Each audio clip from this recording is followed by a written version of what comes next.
اگر آپ صبح سویرے اٹھ کر نماز پڑھتے ہیں، ناشتہ کرتے ہیں اور پھر اپنے قدموں پر چل کے اپنی زندگی کے روزمرہ کے کام کرتے ہیں اور انہیں اختتام پذیر کرتے ہیں تو پھر آپ کو اللہ تعالیٰ کا بے حد شکر گزار ہونا چاہیے، کیونکہ آپ ان لاکھوں لوگوں سے بہتر ہیں جو ICU کے بیڈ پر رات گزارتے ہیں اور ان کی زندگی کی صبح نہیں ہوتی۔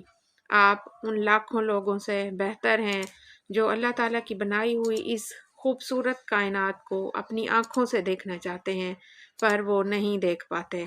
آپ ان لاکھوں لوگوں سے بہتر ہیں جو اپنی زندگی کے کام اپنے پاؤں پر چل کر کرنا چاہتے ہیں، اپنے زور بازو پہ کرنا چاہتے ہیں پر وہ نہیں کر سکتے کیونکہ وہ دوسروں پر ڈیپینڈ کرتے ہیں۔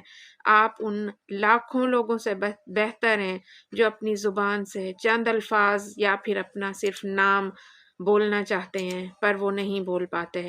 آپ ان لاکھوں نہیں کروڑوں لوگوں سے بہتر ہیں جو 2 ٹائم کے کھانے کے لیے بہت زیادہ تگ و دو کرتے ہیں پر وہ نہیں کھا پاتے۔ آپ ان لاکھوں لوگوں سے بہتر ہیں، اگر آپ پڑھے لکھے ہیں تو پھر آپ ان لاکھوں لوگوں سے بہتر ہیں جو اپنا نام بھی لکھنا یا پڑھنا نہیں جانتے۔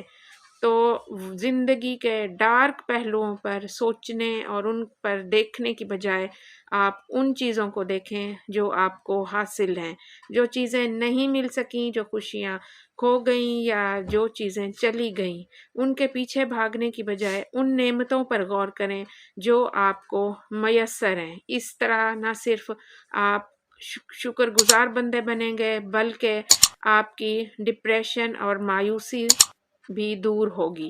Thank you so much.